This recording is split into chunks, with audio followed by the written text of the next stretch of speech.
Jamanatira vanachari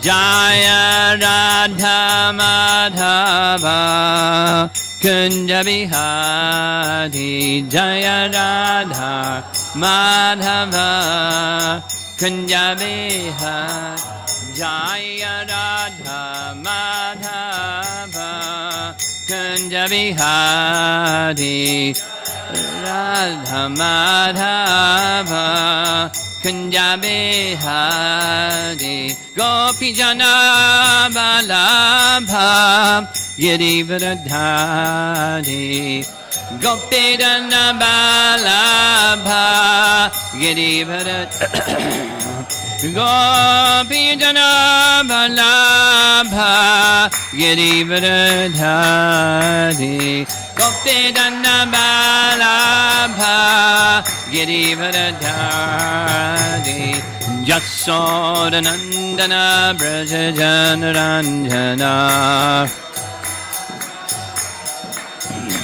Jasodanandana Brajajanaranjana Dana Brajajanaran Jamunatira Vanachari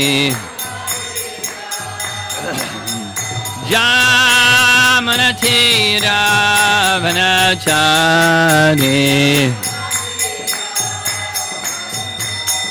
Jaya Radha Madhava Kunja Bihari Madhava Kunja Bihari Jaya Radha Madhava Kunja Bihari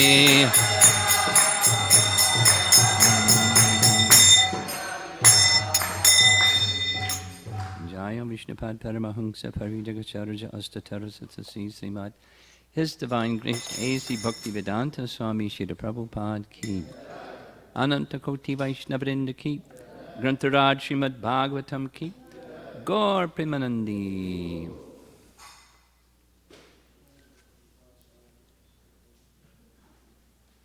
Could you give this to Maharaj?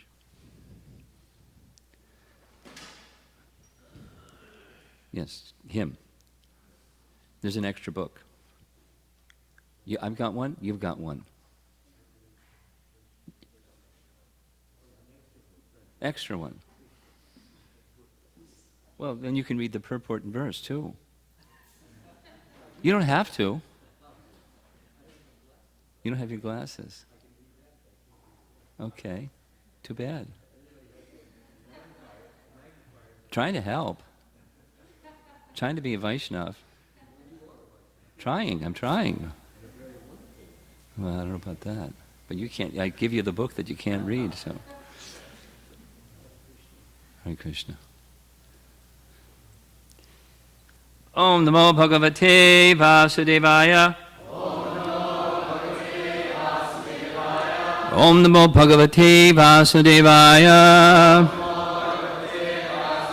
Om Namo Bhagavate Vasudevaya.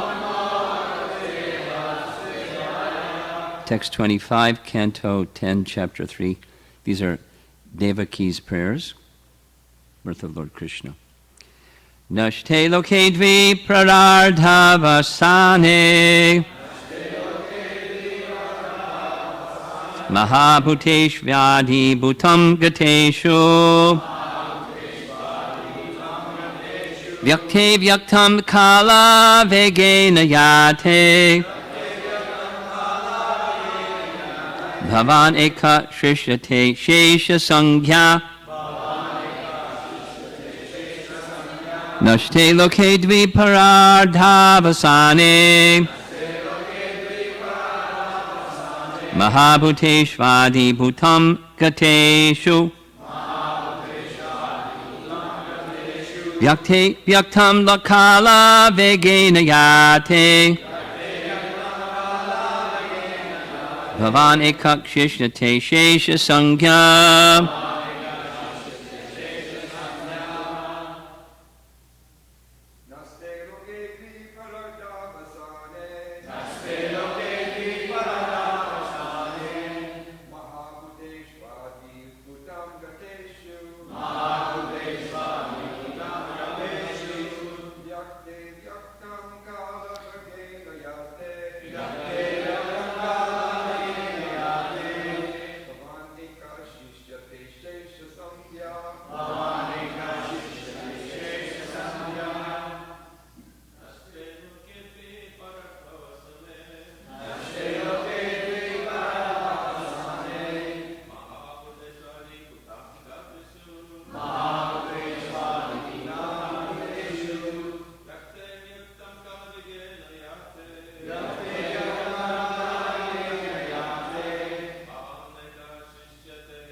Ladies? Nashte loke dvi paradhavasane.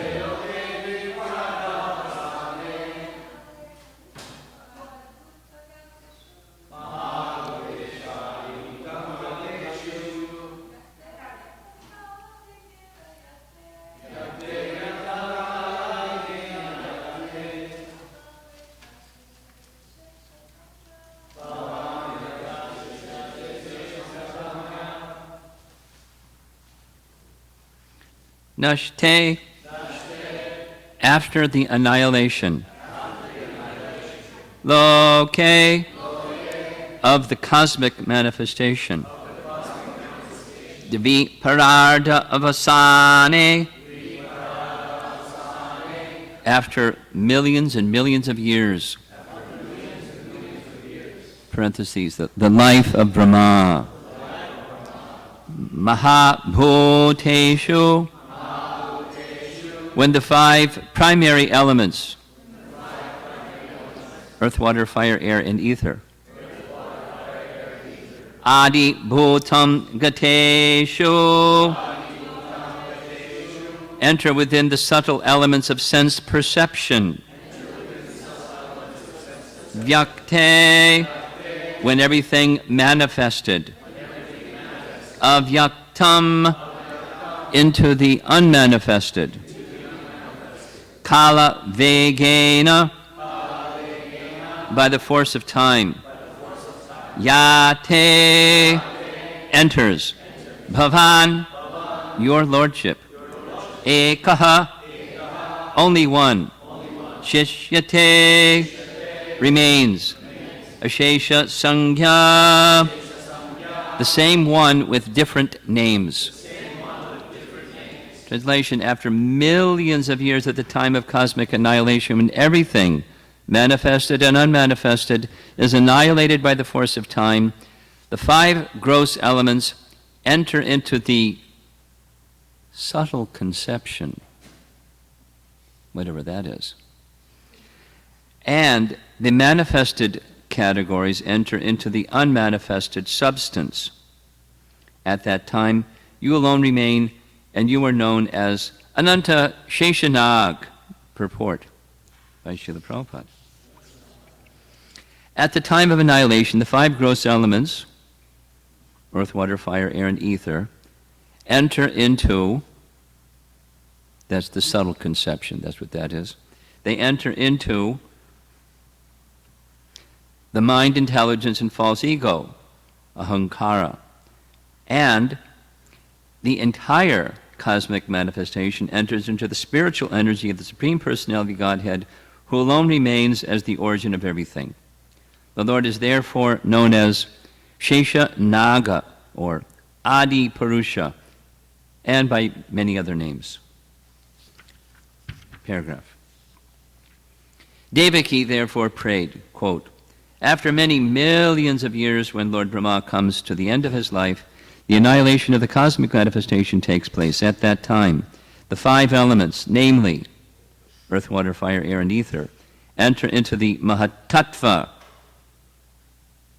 The Mahatattva again enters by the force of time into the non-manifested total material energy, semicolon.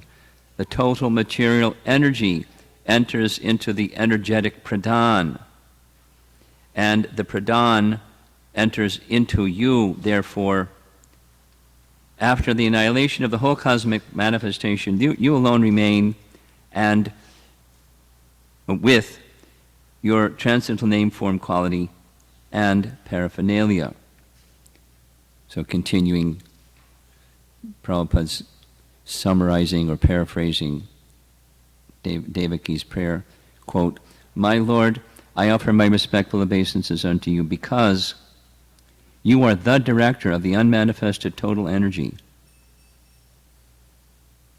and the ultimate reservoir of material nature. My Lord, the whole cosmic manifestation is under the influence of time, beginning from the moment up to the duration of the year. All act under your direction. You are the original director of everything and the reservoir of all potent energies."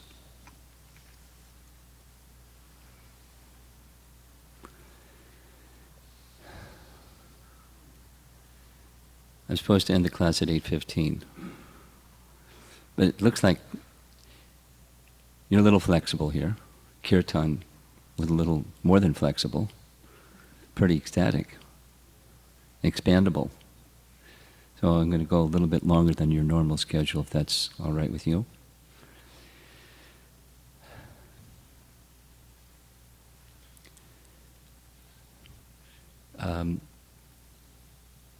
Many things, I'll just try to put them in little bullet points or sound vibration bites.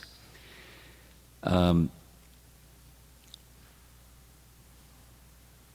of the main things that's being stated here by Devaki is one of the 4 essential verses of the entire Srimad Bhagavatam, called the Chatur Shloki verses. If you're not familiar with what that is, there are 4 verses found in Canto 2, Chapter 9, where the essence of Srimad Bhagavatam is presented in 4 verses. And one of those 4 verses is what Devaki is saying. And it's Aham evasam evagre nanyad yat sadasad param. So the topic is param. The topic of the whole Srimad Bhagavatam is paradharma. And paradharma is meant to reach param, meant to reach the Supreme. So in that verse, Lord Vishnu states to Lord Brahma, in Gopal Tapani Upanishad it says Krishna says to Lord Brahma, but either way, essentially, before the creation, I alone exist. During the period of cosmic manifestation, I alone exist. And after cosmic annihilation, guess what? I alone exist.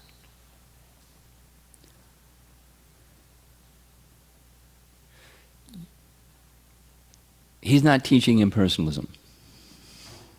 He's teaching something else. He's teaching according to great acharyas describing how Vyasa is composed.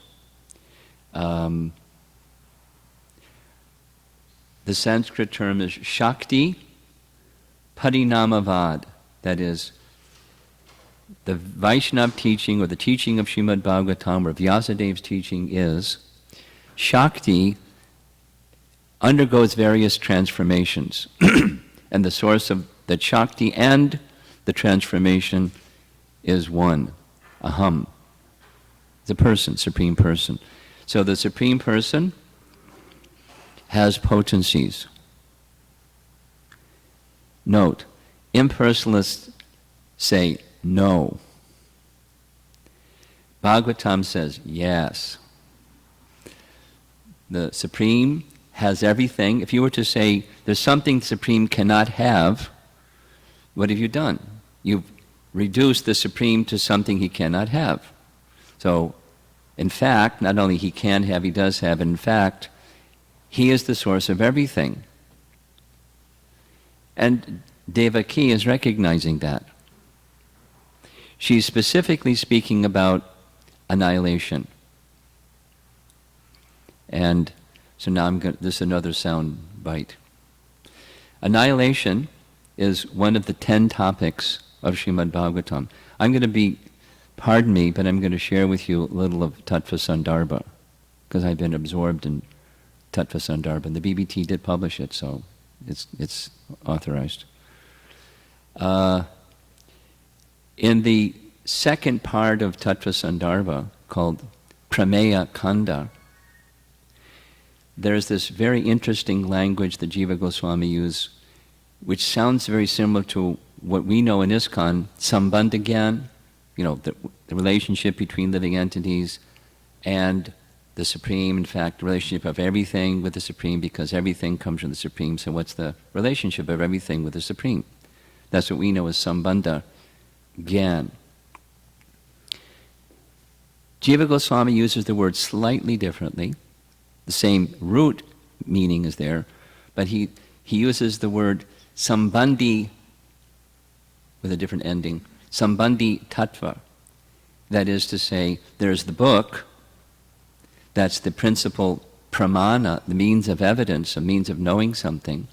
And then there's a relationship between the subject of the book and the book.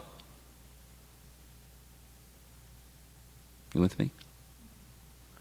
There's the book, that's Srimad Bhagavatam, that's the principal pramana, that's the first section.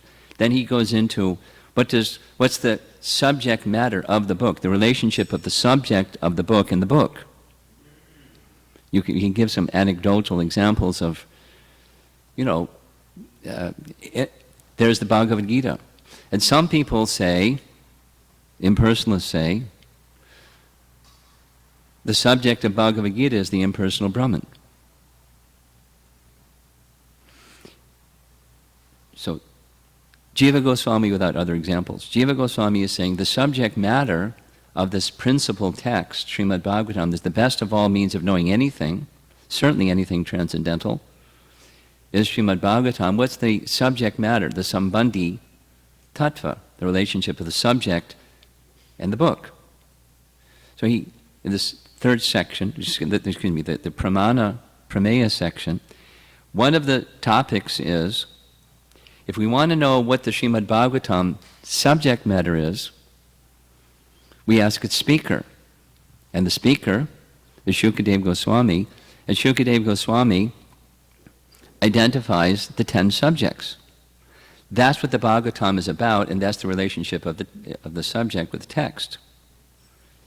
I'll just do a little fast forward because it gets a little intricate and delicate, maybe not good for a Bhagavatam class, short bullet point. But there's 10 topics. One of them, the final one, is ashraya. Jiva Goswami says the other 9 are illuminating and elucidating and expanding about the one. In fact, the one is the ashraya of the other 9. And he goes through it and says this one, that one, that one, this one, that one, that the other one. Every one of them is some aspect of ashraya, because ashraya is the shelter of everything. What Devaki is saying is one of those 10, one of the 9. So in the Sanskrit, it's nashte loke, after the annihilation of the cosmic manifestation. So annihilation is one of the 9 topics. And obviously, there's a connection with ashraya, the 10th one. And because everything comes from that one, and everything enters back into that one. He's the ashraya of the cosmic annihilation. And there's different parts. There's material energy, and there's the living entities. Another 2 of the 9 topics is creation of Vishnu and the sub-creation of Brahma, who gets the power and the plan and the map and the creative potency, which is another topic of the 9. It all comes from ashraya. It comes from the one. So this one is everything enters back into the one. That's the cosmic annihilation. And it's describing it very briefly in a prayer. Now, little elaboration on this. Again, pardon me, a little Tattva Sandarbha appreciation. There's 2 lists in Srimad Bhagavatam of the 10 topics. One is found in the beginning of the 10th chapter of Canto 2. Shukadeva Goswami lists the 10. And when he touches on annihilation, the term is nirodha. Nirodha, and the word for word is going back to Godhead. But you follow a few verses later, in nirodha says something else. Nirodha is the winding up of the cosmic manifestation. Look what Devaki is speaking about. Nashte loke, the winding up of material creation. She's a learned person. She's a smart lady. But she's not, a great scholar. But how does she know stuff that great scholars know? She knows through bhakti. Same as Queen Kunti in her prayers. She, very humbly, she's not deprecating herself or, low self-esteem or something. She's comparing herself to great learned transcendentalists. Muninam amalatmanam. Muninam amalatmanam. Munis, great transcendentalists who amala atmanam, who have become purified. Amala atmanam. They're not amala bhaktas, they're amala atmanams. They're persons who have become purified by the quality of discriminating matter and spirit. Kunti says, my dear Lord, you have descended to give bhakti to those people. Like Shukadeva Goswami, like the four Kumaras, or like so many other personalities who have become purified, because the discrimination between matter and spirit allows liberation. We'll say the opposite. Not making that proper discrimination, the default position is that the living entity, paropi, although transcendental, manute, they think that they're a product, triguna amalat, they're a product of the three modes of material nature. That's what they think they are, through the agency of false ego. I am this body. Chapter 2 Bhagavad Gita. So, to move away from that position, those that don't have bhakti, they want purification, they want relief, they want Brahmananda, and so they become purified by that. It's a very arduous process, very severe, and quite artificial, but the power of the intellect is to distinguish between matter and spirit. Krishna comes to deliver those people. Kunti says, and she compares herself to them and said, so how is it possible they don't understand you, how is it I can understand you? Well, hint, she understands because of bhakti. Another big hint, she's very humble. She doesn't feel herself qualified, although she's eminently qualified. She's eminently qualified through the power of bhakti. She not only has disconnected herself from identification with matter, she's gone beyond that and strongly identifying herself with Krishna and her love and full devotion to Krishna. She has unstoppable love for Krishna. And because of that, many truths about Krishna are disclosed to her. So, similarly, Devaki, very, very qualified. She's presenting herself as not, because that's how, that's according to Sanatana Goswami, very nice description in Brihad Bhagavatam, that's an evidence of humility. The Narada searching for the greatest recipient of Krishna's mercy, that whole part 1. And he comes to the position of each person saying, no, no, no, I'm not qualified, not qualified, not qualified. And Sanatana Goswami says, this is a symptom of qualification, where it's a symptom of humility, is a necessary qualification for understanding beyond your limited faculties, the Muninam folks. going beyond the ascending process of knowing things is humility. And a symptom of humility is, although one may be very qualified, he writes, to perform a particular activity, one feels not qualified to perform that activity. That is to say, I'm fully dependent upon the mercy of Krishna. I'm fully dependent upon the mercy of Krishna.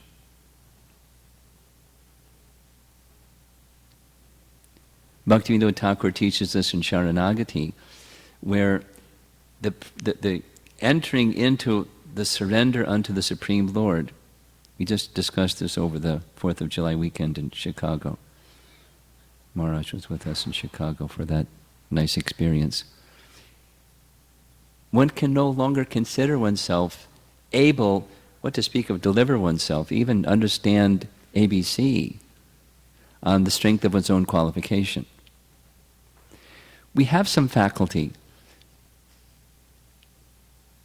That faculty alone is insufficient. Without, an object can be before the eyes and you can't see if the power of seeing is taken. We're dependent to utilize whatever faculty we're given. We're dependent. And so surrender and humility says, I can't accomplish anything on my own qualification. That's the mood of a pure devotee and one who can know Krishna. In fact, tattvataha. That principle of surrender must be there. So, back to Shukadeva Goswami's term for annihilation, it's nirodha. And then Sutta Goswami, in Canto 12, Chapter 7, he gives another list of 10. It's basically the same, he just has some terms changed. And his term is samstha. Samstha, annihilation. So,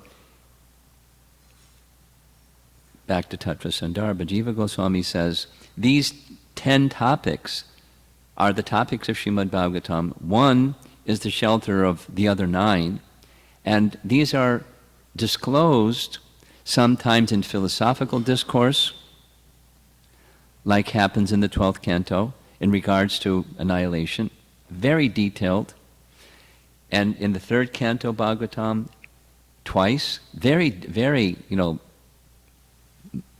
tiring, exhaustive detail. It's those sections that commonly devotees want to skip over. Because it's like, I can't, it's too tedious. Some more stories, please.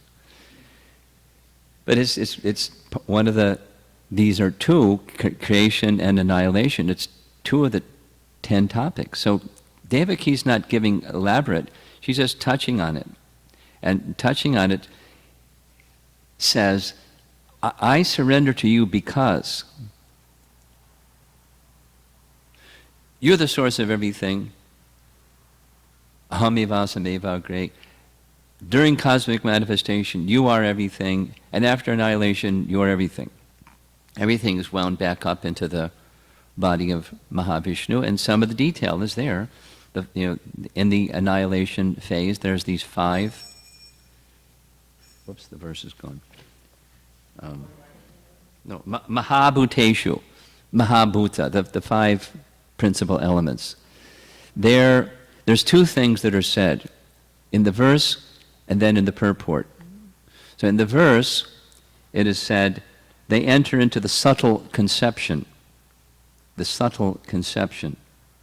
And in the purport, it says, where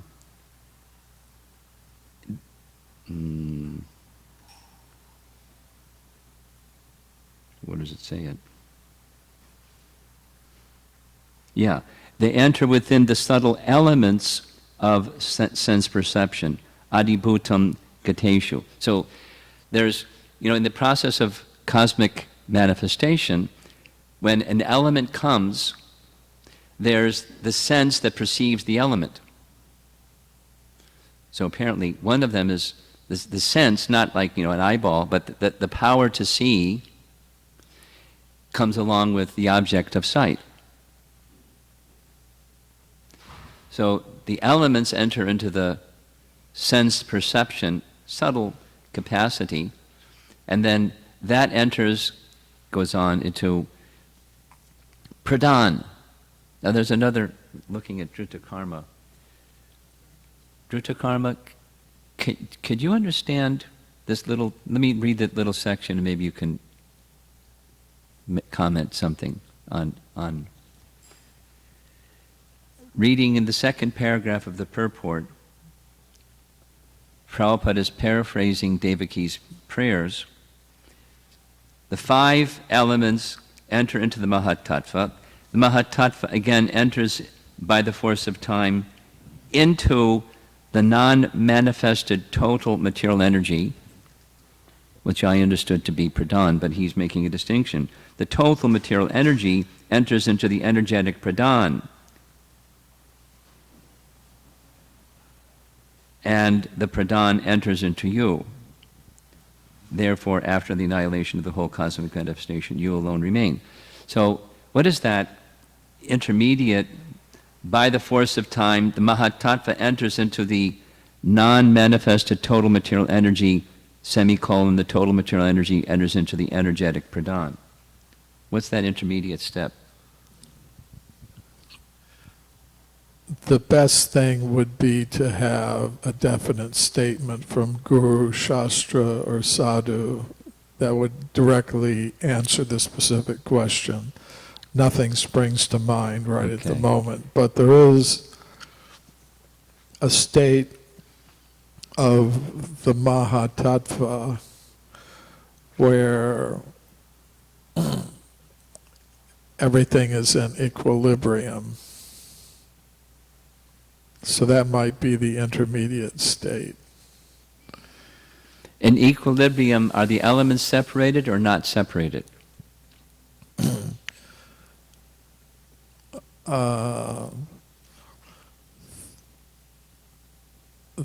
That is, they may be, this is just speculation, like I said, the best thing would be to have a definite statement. Okay, we'll pause on that one. But one could speculate then that they're separated, but they're not interacting. Fantastic. Because there is a state like that. They separate, but they're not interacting yet.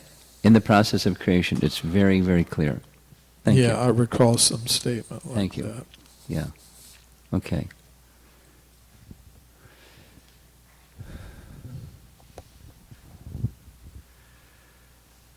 So, so what?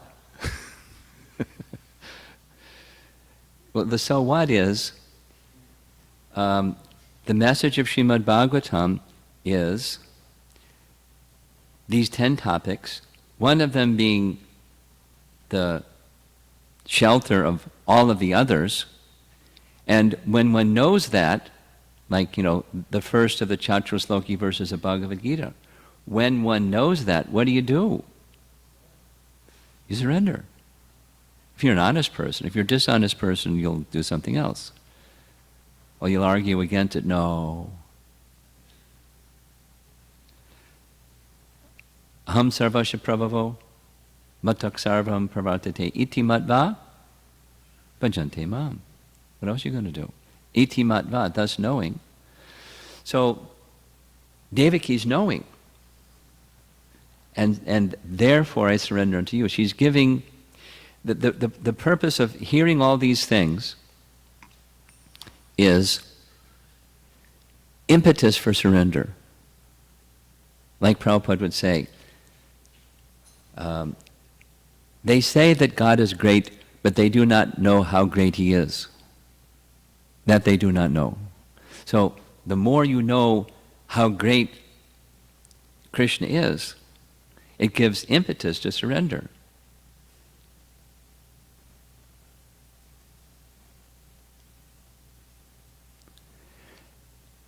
So and that's just a secondary feature of Krishna, what to speak of the primary, meaning his position. His position, like, the president,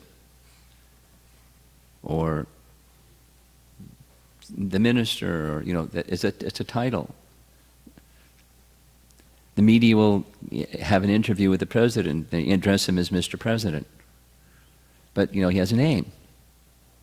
So, God has a name, and there's names that indicate his position. And there's names that indicate his loving relationships with the personality, with his devotees and his activities. And the Bhagavatam is disclosing that as well as his position, because his position is part of that. That is from him. He is the source of all those things. Now, one last thing is, we're not going to hear something like this from Mother Jasoda. It doesn't mean her bhakti is less, because now Devaki knows things that Mother Jasoda doesn't know. So her bhakti must be better, because through bhakti one gets disclosure of different. But so there's this whole other subject matter in the Bhagavatam, and through the agency of our acharyas, especially Rupa Goswami, having been so instructed by Chaitanya Mahaprabhu, the science of rasa. Krishna discloses to the residents of Vrindavan his position as the source of everything, the all-powerful, and the position. It bounces. It's covered by their intensity of intimacy of love. They can't see it. Kunti can see it. Devaki can see it. Bhishma Dev can see it. The Pandavas can see it. The resident of Vrindavan can't see it, although Krishna discloses it, because it's a very, very special place, very special feature, just like the goddess of fortune. This nice discussion between Mahaprabhu and Venkatapata. Why the goddess of fortune? She's the most chaste. So why did she leave the side of Narayan and go to enter into the rasa dance of Krishna? Doesn't sound chaste. And Venkatapata said, there's no lack of chastity. Narayan and Krishna are the same. There's no deviation from the chastity of Lakshmi. Mahaprabhu, very well. Then why did she have to undergo austerity if they're the same? And not only she underwent austerity for a long time, she was unable to enter into the rasa dance. If they're the same, why is that? I don't know. It's this rasa issue. Because she's thinking, I'm the goddess of fortune, let me enter the rasa dance. But she doesn't have the right mood. She has the Aishvarya bhav and doesn't have the Madhurya bhav. It's subtle. For those that are not Gaudiya Vaishnavas, it's bewildering, more than subtle. And it's part of the message of the Bhagavatam.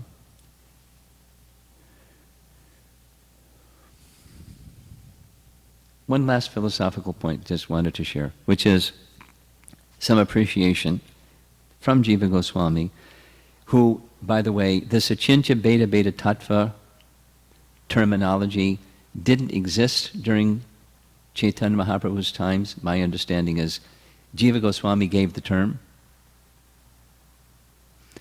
And to describe Mahaprabhu's teachings, which are the teachings of Srimad Bhagavatam, or the teaching of Srimad Bhagavatam, or Mahaprabhu's teachings, either way, works. And that is, there's this relationship between non-difference and difference simultaneously, and that teaching permits us, it's the scriptural foundation, philosophical foundation for bhakti. Because otherwise, what's the philosophical basis for us to do what we do?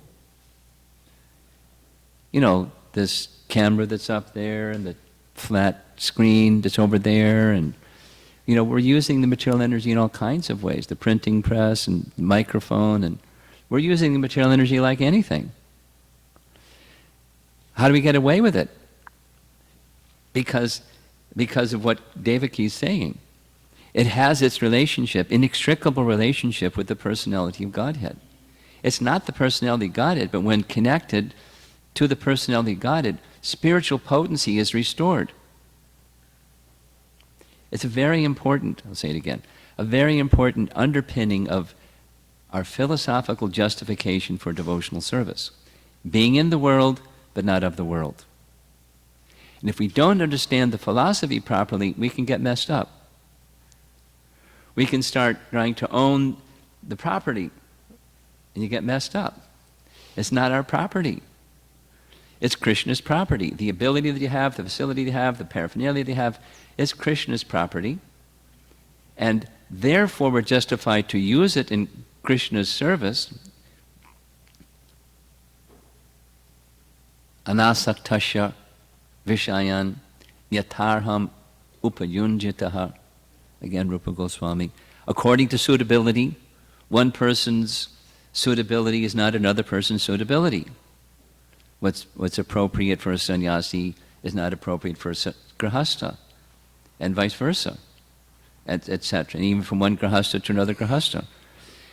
According to suitability. And the measure of suitability is what's going to take care of my necessities, at the same time facilitate my engaging in no other shelter but Krishna position. Prabhupada gave so much resource to, Krishna gave so much resource to Prabhupada because there was no attachment and he could engage it in Krishna's service in an unalloyed way. I remember sitting, that's Prabhupada's story in Ireland. One year, maybe Surah, you were in the room. One year that the Radha Damodar party went to Mayapur, all ensemble. Huh? 76? 75? I think it's 75. My memory was of this. Prabhupada arranged for a special darshan. And so, the Radha Damodar party crowded into that little room. And Prabhupada was in the back, and he waited till we were all settled, and he came out. And I was sitting like right at the corner, just watching Prabhupada. And very dramatically, Tamal Krishna Maharaj put a whole stack of $100 bills on the corner of his desk. I was watching Prabhupada's eyes, and his eyes didn't even go to the stack of $100 bills. He just was talking about this and that and the other thing, but he wasn't unaware. When the darshan was over, he stood up, told his secretary audibly, something to do with printing. I don't recall the detail. And then he stopped and said, "And do you think we can have some honey with the sweet rice?" And laughed, meaning, some sense gratification. It was a joke. At least I took it that way. It's all for Krishna's service. You can't buy with money, you can't buy favor of the spiritual master. He's detached. You can make an offering to the spiritual master, that's nice. He'll accept. Don't think you can purchase his favor by money. No way. You can offer something, and with detachment, he'll engage that in Krishna's service. Yatarham upayunjitaha anasaktasya vishayan, without attachment. That's bhakti. That's bhakti. That's the detachment of bhakti. Attachment to Krishna. And whatever comes is for Krishna's service. And that's the teaching. It doesn't matter ashram, it doesn't matter it doesn't matter anything. That's the principle that we live by. And one who understands that has this wonderful facility of being connected to Krishna with, just like this sign, the joy of devotion. The banner over here, very nice. The joy of devotion. The happiness is, whatever Krishna gives you, you offer to Krishna. He doesn't need anything. Offering a palmful of Ganges to the Ganges. What does the Ganges need? A palmful of Ganges? The benefit goes to the person that's making the offering. That's the joy of devotion. And the philosophical basis for it is all Krishna's. In that sense, in the oneness sense, it's all Krishna. But it's all Krishna's. And we offer to Krishna. That's the joy of devotion. And we have the philosophical basis for it. Therefore, Devaki's saying, I surrender unto you. Okay. I went past my time. Go ahead, Archita. Maharaj, this is the deepest collection of sound bites ever assembled. You said you were just going to give us sound bites. What a deep collection of sound bites. Now, there's something that seems a little incongruous, and maybe you can touch on this, because you touched on the humility of Kunti and Devaki. Yeah. You touched on Devaki's knowledge of Krishna's position, which is demonstrating in our prayers. Yeah. How can you, if you're humble and you know Krishna's position, want him as your son? It would be like going to, like the What was the last part? How would you, if you're humble and you know Krishna's position, how can you declare that you want him as your son? Which she did. So, that's her position. She wants Krishna as her son. It would be like going to the head of a company somewhere, and you're a humble sweeper of the company, and you say, I want you to be my friend. You demand that he becomes your friend or something like that. Well, it seems incongruous. On that stage, I'm not so realized. But my understanding is that it's devotion. Devotion overrules. I mean, let's just do it the other way. And after Kardamamuni underwent, according to the instruction of Lord Brahma, he underwent austerities to have qualified children. He's a bhakta. And his Vishnu bhakti was so strong, Lord Vishnu came and said, I'll become your son. Because it was Vatsalya. He wanted Vishnu as his son. He wanted Vishnu as his son. Bhakti. And after he was of age to take care of Devahuti, he left. That's a puzzle, isn't it? Why did he leave? To go do what? Meditate on Vishnu. And there he is as his son. Just meditate on your son. But he was setting an example. So there's for those persons who are in such a level of, this is my understanding, they're not governed by rules like we're governed. And that's my answer to your question. And it's truly inexplicable. It's a devotion guided way of life. Yes. Thank you, Maharaj. You mentioned that Devaki was not some Muni. But the question arises, by whose mercy did she develop this bhakti that we're hearing in her verses, in her prayers? Well, Krishna answers that. It doesn't say who was the spiritual master of Prishni and Sutapa, but because Krishna comes and says 3 lifetimes ago, that's who you were, and then now I'm coming for the 3rd time. So somewhere, for certain, I don't know who, the name of the person guiding Sutapa and Prishni, but for sure there was someone. And that bhakti endured through those 3 lifetimes. Bhakti doesn't erode, it's eternal. So someone guided them. Yes? It's essential for knowing Krishna to have transcendental knowledge. It's essential. Yes, essential.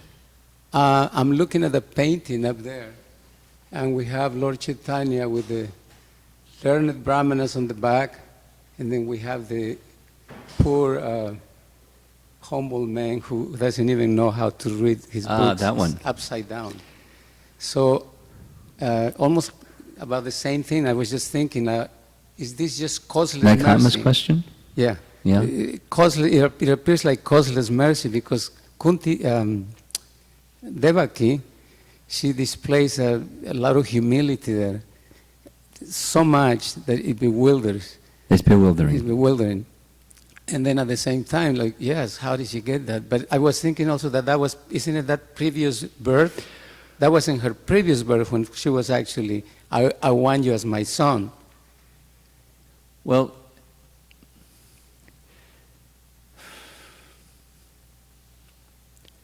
the seed of bhakti comes from one who's carrying it and they pass it on. So at some point in time, that fellow and anybody else you can identify that has transcendental knowledge, circling back around to the point that you made at the beginning, anyone that has that, one can know they received that seed. Because transcendental knowledge is incomplete without devotion. And just another little sharing. This comes from our weekend in Chicago on Sharanagati, but there's a section in Bhakti Sandarbha, I think it's 286, Bhakti Sandarbha, where Jiva Goswami treats Sharanagati. He calls it Sharanapati. And the final verse that he cites in that section, similar to the one that he starts with, it's responsive to your question. He says, it's the Uddhava Gita section, 11th canto, I think it's chapter 27, where Uddhava says, this power of discriminating matter and spirit and any other intellectual capacity is simply useless if it doesn't bring one to the position of shelter of your lotus feet. And so your lotus feet to me are everything. Mamekam sharanam. So where did Uddhava get that? Well, Uddhava got it directly from Krishna. And that fellow got it from somewhere. Maharaj, if you allow me to, I'm just looking at some verse in the Katha Upanishad, and maybe you can tie up this if you want to. It says like this: the Supreme Lord is not attained by expert explanation, by vast intelligence, not even by much hearing. He is attained only by one who he himself chooses. To such a person he manifests his own form. Such a person manifests his own form. His own form. Savas wants to add something. He's inspired. Either that or he's stretching. Doing some yoga asana. Thank you for a nice class, Maharaj. I was just thinking with all these questions, Naikatma and Satchitananda Prabhu, what about in the 4th canto where Dhruva Maharaj was only 5 years old and he went to the forest? His mother is actually his guru, but he went to the forest and she wasn't very intellectual either. But I think that going to the forest, he met Narada Muni. That's the issue. And so that could have happened here. And then, but he didn't know how to really pray to Lord Vishnu until Lord Vishnu touched him. When Lord Vishnu touched upon his head with the conch shell, then he began to recite these incredible prayers. So here, Vishnu, he's touched Devaki. I mean, he's actually touched her. He came from her, so he touched her. And from that, she was able to just be eloquent in her speech and glorification of the Lord. Yeah, that's nice. Well, back to Naikatma's question, how did she get to the position of Devaki where Krishna touched her? Well, they performed so many austerities that they wanted Krishna as the son. But how did they know to do that? That was his question. Yeah, probably somewhere the guru. Somebody, some really kind Vaishnav said, that would be good for you. And they took it to heart. And for a long time, they underwent great austerities. Krishna became their son. The kindness of the seed is from a Vaishnav. Okay, thank you very much. Srila Prabhupada ki jai.